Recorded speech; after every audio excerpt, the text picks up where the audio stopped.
Welcome to another edition of 406 Broncos. I'm Dakota. I'm Mac. And after a 2-week break, well, I guess technically a 1-week break, we are back and fully loaded for another good episode. Great episode. I'm half loaded. He's fully loaded. Yeah. But we're gonna push on here. We've got some OTA stuff to talk about. OTAs wrapped up, I believe. We've got some news as far as the new rules in the NFL, being the Anthem rule and the kickoff rule. And then we're going to go ahead and we'll finish up with our top 10 all-time Broncos defensive players. But let's go ahead and start with OTAs. No injuries to report, thank God, which the Chargers suffered Hunter Henry out for the season. That sucks. Yeah, there was a couple other. Really sucks. He was I think he was the biggest name of anybody that got hurt. But there was one other one that got hurt out for season too, and I can't remember who it was. But luckily, no injuries to report. There was only, I think, 4 people that didn't show up, and they were all due to injury. But I saw a lot of interviews. They were doing a lot of interviews with Chris Harris and Brandon Marshall, Pecco. Some of the rookies had stuff to say, so that was really no noise. It was really cool to hear all that stuff, and there was one of the cool stories I heard that came out of that was, I think it was Pecco said he really liked how Keenum was commanding charge to the huddle and really telling people to hurry up and get moving. So good leadership qualities right off the bat. I thought that was Chris Harris Jr. who said that. Oh, maybe he said it. Well, one of them said it. And I thought that was really cool that, the defensive players are noticing good things moving forward with the offense, especially with the quarterbacks area. Yeah. So that was a cool thing to hear. Everybody has good things to say about the rookies. Oh, that's what it was. Pecco said he really likes how the rookies aren't being very. Maybe it was Brandon Marshall that said it. I don't remember, but one of them said they love how the rookies aren't selfish. They're not acting stuck up or like they're too good or I guess not. That's not necessarily the words either, but they're not complaining. That's what he said. They're not complaining. They're hardworking. They're ready to learn, asking questions. So I thought that was really cool to hear about that. That's always a good thing. Yeah. I think we got a good bunch this group. This year, just even with the draft itself, I was very confident in every one they picked. I was like, okay, I like that. I like that, and just seeing them afterwards, just how they are. It's like, okay, I think we got a good bunch this year of rookies to be, the future of the team. Yep, they said there was a lot of them said good things about Jewel, which was really good to hear coming from a 4th-round pick. I had high hopes for him, so we'll see what he does going down the line. But everyone seems to be talking pretty good on him. Same with Sutton. Same with Yadam, I thought too. Oh, Yadam too. Yep, Yadam, and they're talking good about Chubb, of course. Freeman. I haven't heard much on Freeman. Nobody's really said a whole lot on Freeman yet. I want that kid to succeed well. We need a good running back. And Yadam did sign his rookie tender. I do not believe Chubb or Freeman are signed still, and that's for. They said it's nothing gonna carry too long, hopefully. So, anything else to add on OTAs? Pretty successful week. Everyone was pretty positive. I don't think I have anything. Okay. Well, let's go ahead and talk about these new rules then. The kickoff rule. Do you remember a lot of what I kind of told you about the kickoff rule? Enlighten me. I can't remember. Okay. I didn't know if maybe you wanted to. I remember you talking to me about it, but I couldn't keep it all in the head. Well, when I first heard about it, they were saying it was going to be more like a punt. And I was immediately like, no, that's not, I don't like it. But when I saw a diagram that kind of spelled it out how it's going to be, This was put together by a coalition of special teams coordinators and safety administrators and whatnot. It's all about player safety. So now, instead of getting a running start, the kicking team will all line up on the line. Yeah. Only 2 people allowed between the sideline and the numbers, 2 between the numbers and the hash, and then however many in the middle. The receiving team, only 3 people are allowed back to receive the ball, and then everyone else has to be within a certain yard markers and have to be within the same with the hash and the numbers. I don't remember exactly which amount. No blocking in a 15-yard zone unless the ball is touched or hits the ground. I don't think onside kicks have changed. I think that's all going to stay the same. But as far as the main kickoff, that's how it's going to be. No, what do they call it? Double team blocks, I guess, where 2 guys, wedge blocks. Well, no wedge blocks. all in all, this is telling you they're nerfing the sport even more. Well, I'm glad it's not going to be like a punt, where it's like completely, ball in hand, just punt off for the start. So, and where they're, I was imagining like both teams right on the line where it's an immediate block. I don't like that. I'm glad it's still kind of spread out. I get the no, head start run, only because I can see where that can cause injury stuff. But we'll see how this even impacts the kickoffs, because who knows, maybe most kickers are just going to kick it out of the back of the end zone because they know their guys aren't going to be able to get up and protect the ball. Or we're going to see a lot more run backs. Special teams is going to suck. They're either going to suck or they're going to be really, really crazy, because we might see a lot of big break runs if they go in bounds. Either way, I don't think that's... I like the even bout. I like that slight chance to be able to get a touchdown. I wouldn't want it to shift one big way or another. So, we're seeing so many touchdowns at kick return. Or, they're never running it. Because they're always kicking it out. I'd like to just see what we already have, kind of thing. Mm-hmm. Well, we'll see how it goes. They're implementing it this year right off the bat, so we'll see right away in preseason how it all shakes up and how it's gonna look. And then there's also the Anthem rule. So here's what the Anthem rule states: no player will demonstrate any protests or kneeling or anything. They will stand for the anthem, or the team will face a fine, and the player may face a fine. If the player so chooses, they may sit in the locker room and not participate in the anthem. That's it. Take it away. It's your time. It's your turn to. What do you think on that? Well, all in all, NFL, first off, is a business. You've got rules in the business, just like in any place we work.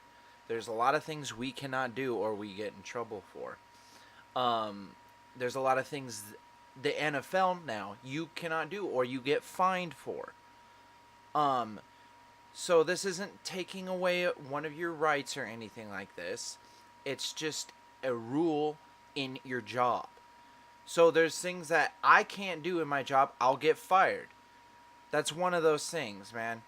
And it's just a respect thing. All in all, do your job. Yeah. When it comes down to it, the NFL was losing money. It doesn't... Personally, I understand that the players... Yeah, let me make this first and foremost. I know the players were not protesting the flag, the anthem, the military. They weren't meaning to be disrespectful. I know what they were protesting. I know why they were protesting. It doesn't matter. The viewers saw it as disrespect. They saw it as whatever the viewers think. And all these people... Here's what gets me. Is all these people on Facebook that have to chime in their 2 cents, and like you said, they're taking away their freedoms, and No. The NFL, like you said, is a business. And, that's the other thing they're saying. They're pandering to their audience and they're pandering to the president. No. No. Yeah, they are going to kind of pander to their audience because that's where the money is. They're going to, when your viewers see things a certain way, like just so happens, and yes, maybe the president did have his hand in how this shook up. It doesn't matter. It doesn't matter how it happened. It doesn't matter what happened. What happened was these viewers, these dedicated viewers, stopped subscribing to the NFL Network. They stopped subscribing to Red Zone. They stopped buying their season tickets. They stopped going to games. Revenue for the NFL. When that happens, something needs to change. And that's what they did. Here's another thing. They still have the choice to protest. If they don't want to stand, they can sit in the locker room. The NBA does not have that choice. They could have easily just taken the exact model that the NBA has been doing for years and went with that. But no, they didn't have to compromise. But they did. And yet all these people are still upset because they can't protest on the field. I'm sorry. We're going to do what we can to maintain business, get our dollars, and still make sure the players get what they want. There's only so much you can do to compromise. The NBA does not allow that. You can't sit in the locker room. You have to stand. And then you got idiots like Steve Kerr coming out and putting in his 2 cents on what he thinks and why the NFL is so backwards and unpatriotic. Well, you work in the business of the NBA that doesn't even give your players the choice to do that. And guess what? You got guys like LeBron, Chris Paul, Dwayne Wade, and Carmelo Anthony who can protest in a whole different way. They have the platform, they use it, but they don't do it on the court. And that's what these NFL players surely can do. They made their noise. And the NFL is putting this to bed. It's just like that. Like, I can do anything I want, really, on my free time. Yep. You're at your job. You know? You're representing who you're working for. So, what they're doing is they're protesting at their job. If I did that, I'd get canned. I mean, they're not going to tolerate that. And I can see why. Another thing, too, is look where this got us. This whole protest, didn't it just divide us a little bit more? It didn't bring anything together. It just pissed everybody off. You got 2 sides.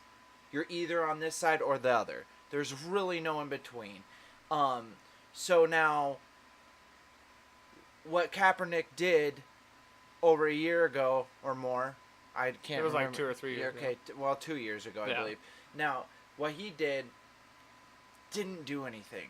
Like, it has completely made the NFL crapshoot. And now people aren't going to want to watch it anymore. Seeing this is where this is coming in, where, you know what, let's stand for it, let's respect it. If you don't want it, go in the locker room. That's where this rule has now come to play.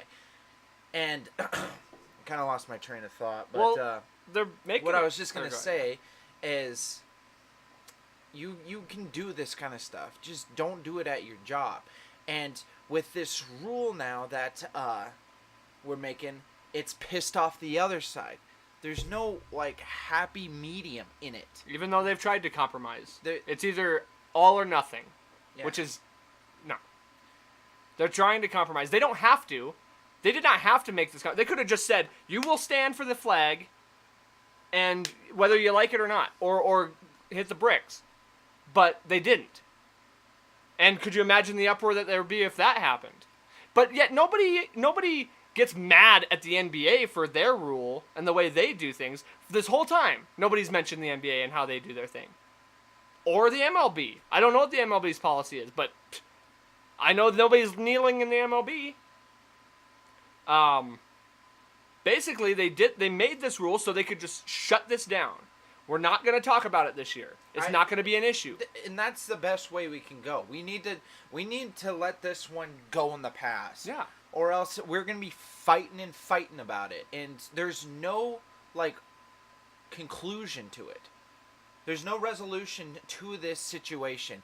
You're not going to change each other's minds. It's just how it is. I mean, we're all stubborn in our ways. We can understand it, but the way you try going after it is not the way we want to go after it, you know? Just, it's exactly like politics. And we're never going to change each other's minds. Well, it's time politics got out of sports. We have plenty of politics channels to go to. Let's keep our sports channels the sports channels and our politics channels the politics channels. And that's one thing I always liked watching sports, is because it's something that we all can watch together and, you know, agree upon, maybe disagree upon, but all in fun. It isn't the news. It isn't like the serious real world. It's something to get away and have fun with.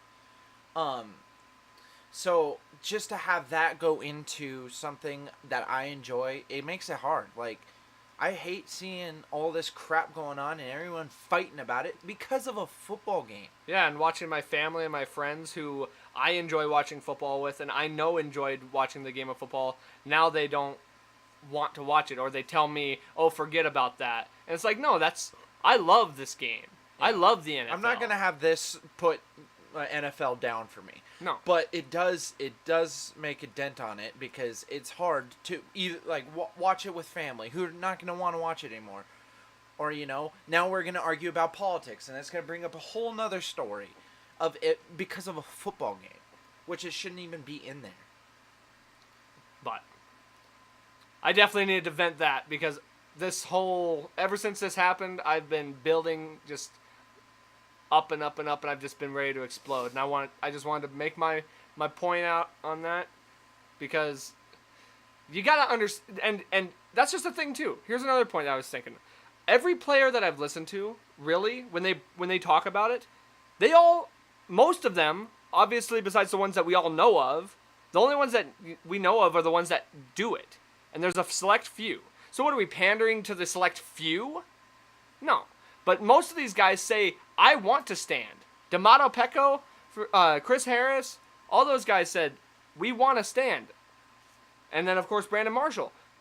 He's the one who's been doing the kneeling. But even he said, I understand why they did this. He stood last year. But he said, because, he goes, I don't necessarily like this, but I understand it. And that's how most of these guys should look at it. You got guys like Doug Baldwin and whoever else. Oh, I don't like this. Blah blah blah. Yeah, well, guess what? You're not protesting the almighty dollar that has the symbol on it and has the American eagle. You're not gonna protest that. You're not gonna say, oh well, this was made under false pretense and under a false flag, so you just have it back. No. You're gonna enjoy keeping that. But like Brandon Marshall said, you have to understand why. Just because you don't like it doesn't mean you don't understand. That you can't understand. Let's move on. I think we've made our piece on that. I think we did. It's a strong topic, and I get why people get mad at it. But it's something that you got to understand from a business point. We understand from a social point. We understand why they protest. Understand why the NFL does not want them to. It's just how you really have to put it in that way. I mean, it's not them putting them down. It's them trying to keep the NFL going, you know? Yeah.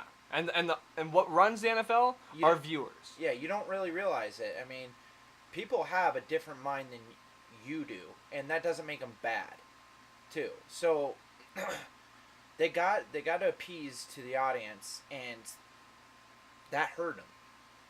So, yep. Case closed. Let's do our top 10. Here's my top 10. Here, yeah. Let's bring up the mood a little bit. Yeah. Top 10 all-time greatest Broncos defensive players, presented by 406 Broncos. Here we go. Coming in, and we kind of talked about this a little before. Last show we kind of. It's hard. Defense is a little harder. Yeah, it's not so cutthroat. It's not so straightforward. Like I know, like in my head, I can keep a lot more offensive players throughout the years. I don't know, because big moves and stuff. Defense, it's a little harder. I know the ones right now, but like thinking back then. And there's only so many guys that like had long tenders with the team. Yeah. So, okay, coming in long tender though. This one. And I think we both agree upon this one. Wait, we're going from 10 to 1. Oh, we are. Yeah. Never mind. Because we did it the other way the last time, but since we already have it, we might as well go 10 to 1. For us, coming in at number 10, currently on the roster, cornerback Chris Harris Jr., Super Bowl champion. I believe so too. He's been the top cornerback in the league. He's been with us for like he's going into his 8th year. He's been the top cornerback in the league for a good couple of years. Probably not this year, but the last couple of years. I think he's going to prove a lot. In the next coming year. No, you're talking about last year. I'm talking about just prior years. Yeah. And also, what was it for a year or two? No touchdown. No one scored a touchdown on him. That's cool. That's crazy. He's got that ring. Part of one of the greatest defenses of all time. Number 10, I think that's a good spot for him. Yeah. Absolutely. Coming in at number 9, safety, Simon Fletcher. Is he a safety? I want to make sure because I'm going to feel like an idiot and everyone's going to just barrel down on me. Simon Fletcher was on that guy's list at like number 2. I know, that's why we have him. No, defensive end, sorry. I was thinking of somebody else. Sorry. Defensive, that's why I questioned it because I thought that was wrong. Defensive end / linebacker, Simon Fletcher. That's at number 9. There's not much I know about him. I know he's a great player. I've heard a lot about him. I just don't know statistically a lot about him. Old football. Like the only thing we know about him is just watching highlights. Well, that's old Smash Mouth football right there. All right, coming in at number 8, Elvis Doomerville. Yeah, buddy. Who doesn't forget Doom? I wonder where he's at on this list because I kind of want to pull him up and be able to tell you like maybe some statistics that I don't know. You can just type it in. I know, but I have a whole list here. I would think he'd be in the top, but he ain't. But I agree about that. He's got to be because Doom was one of at his point, there he is. The point that he was there, he was one of the most quarterback unhappy.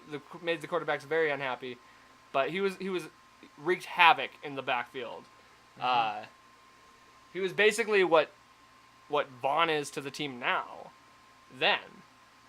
And if it weren't for a contract fluke that happened there, he might still be on the team. But his agent didn't get that contract turned in, or he didn't okay the deal, or whatever. Something went down, and we tried to sign him, but couldn't. It didn't happen. Yeah, I remember him. Dude, he's a great player. At least that was like, in the era of me watching. And I guess I'd been watching since as a kid, like not all the time, but gosh, I hope these things aren't coming up. I feel like some of these ads are coming up and gonna talk over us. If there's audio issues, I will lose my goddamn mind. Okay, but you didn't hear nothing? I didn't hear nothing, no. Okay. You can take this one here. You'll know it. Number 7. Cornerback, Aqib Talib. Well, I could have said it. Well, I'll say it, but you can tell us about it. Aqib Talib, 2 Chainz, eye poker. Fun to watch. Pissed me off if he wasn't on my team.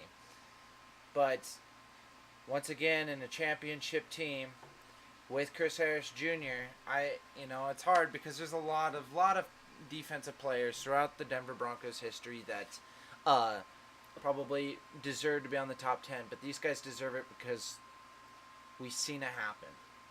And Aqib Talib coming in on the team. He's been with the team, 4 years? He was with us for 4 years, yeah.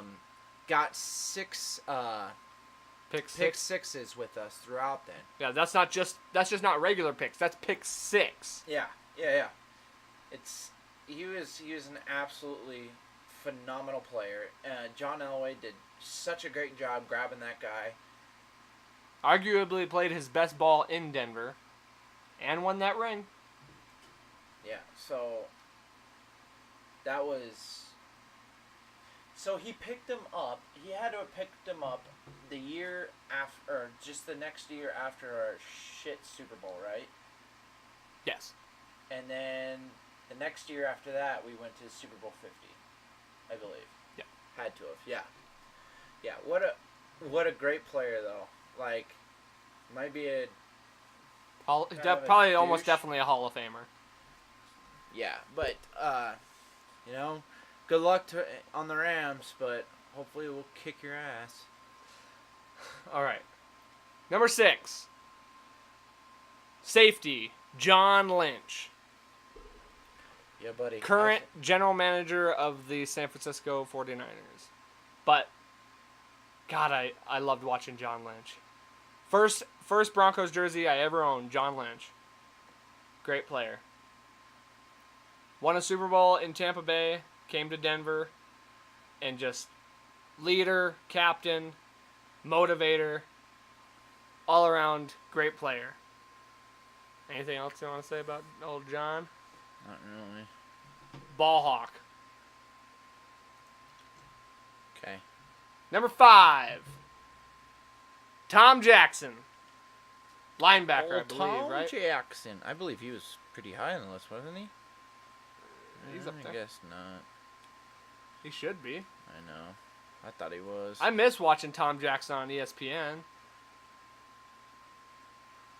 But Tom Jackson very much deserves to be up here. Dude, very this good is player. weird. There's no way. I could have swore I saw him. Yeah, he's right there. Yeah, okay. Linebacker, yeah. It's like, there's no way. Okay, yep. Tom Jackson. Not much else to say, but... Part of the original Orange Crush, though. Yeah. The Orange Crush defense. And there's a reason, and it's 'cause a lot of it goes to 2.0. Tom Jackson. Okay. We're getting down to that's the start of the top 5, so here's number 4. Carl Mecklenburg. Oh, yeah. Linebacker. I think Super he's Bowl pretty champ. high up here, too, yeah. I believe he was at both Super Bowls, wasn't he? Or did he... Was he on our Super Bowl teams?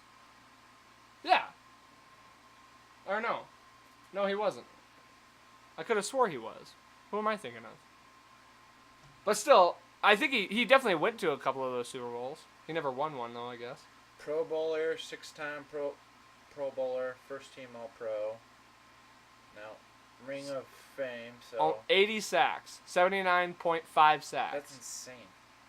Great player. And that's at the linebacker position. Yeah, no, great player. All right. Rounding out to the top 3. Who comes in at number 3? Steve Atwater. Yeah, that Safety. makes sense. Steve Atwater's, like, out of the top 3, yep.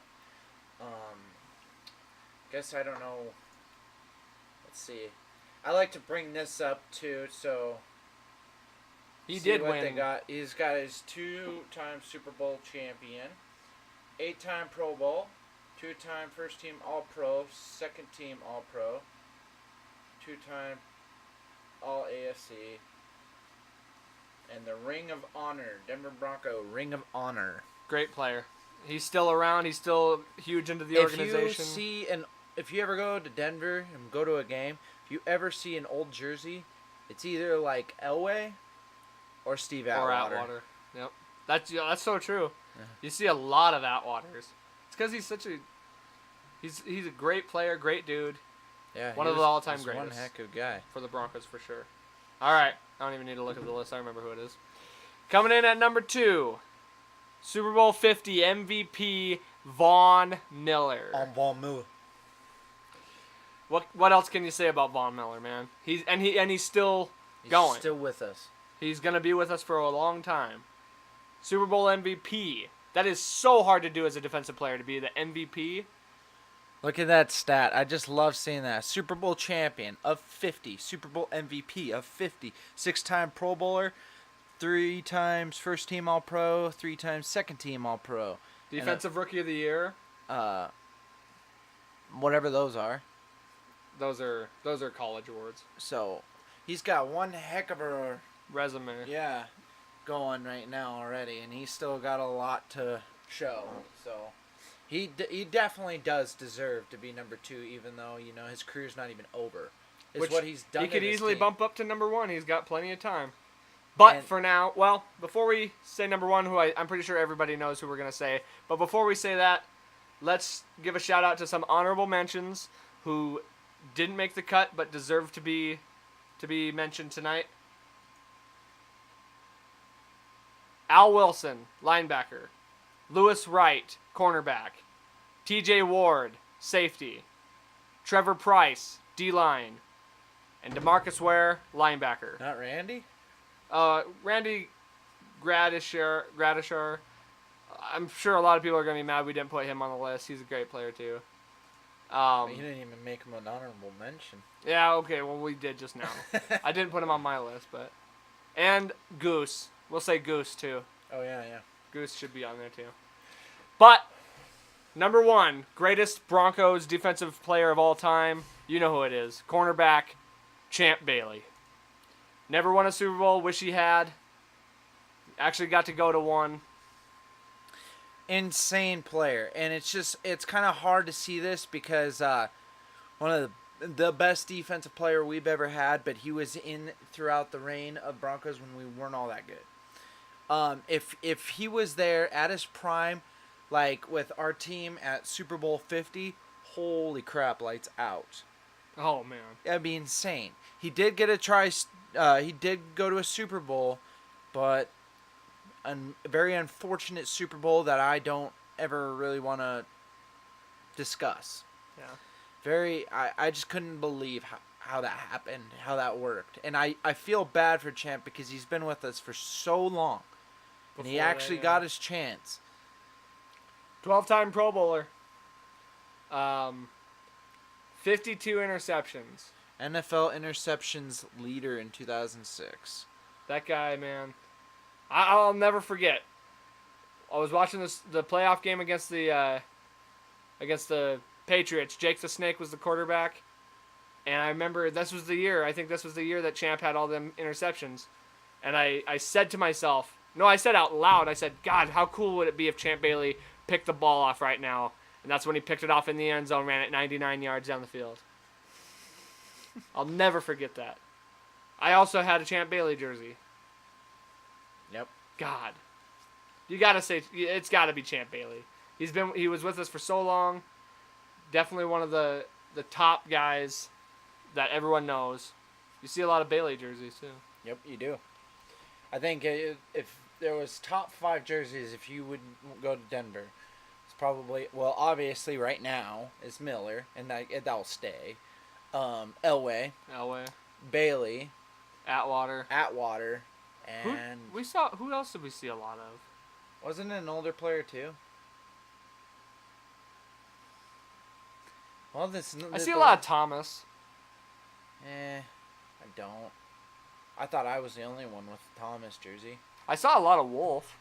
I got one of those. I saw a few Mecklenburgs. Yeah. Not a ton of them, though. I can't think of what else we saw a whole ton of. Manning. Oh, of Manning. course. Yeah. Gosh, why couldn't I figure that one? Yeah. Manning. Yeah. A lot of Mannings. There we go. So, yep. That is our top 10 defensive players for us. Thank you so much for watching tonight. Make sure to like our Facebook page, subscribe to us on YouTube, check us out on podcast. We're currently running through Spreaker, trying to get it branched out to the other ones. It didn't. Our last video didn't upload, or our last audio didn't upload to Spreaker, so we're gonna try again tonight, see how that works. Yeah, for sure. Might have to cut them in half again because it's a longer video tonight. So. Yeah, it is. But we should cut it out now. So we'll see y'all next week. Thanks for watching. Goodbye.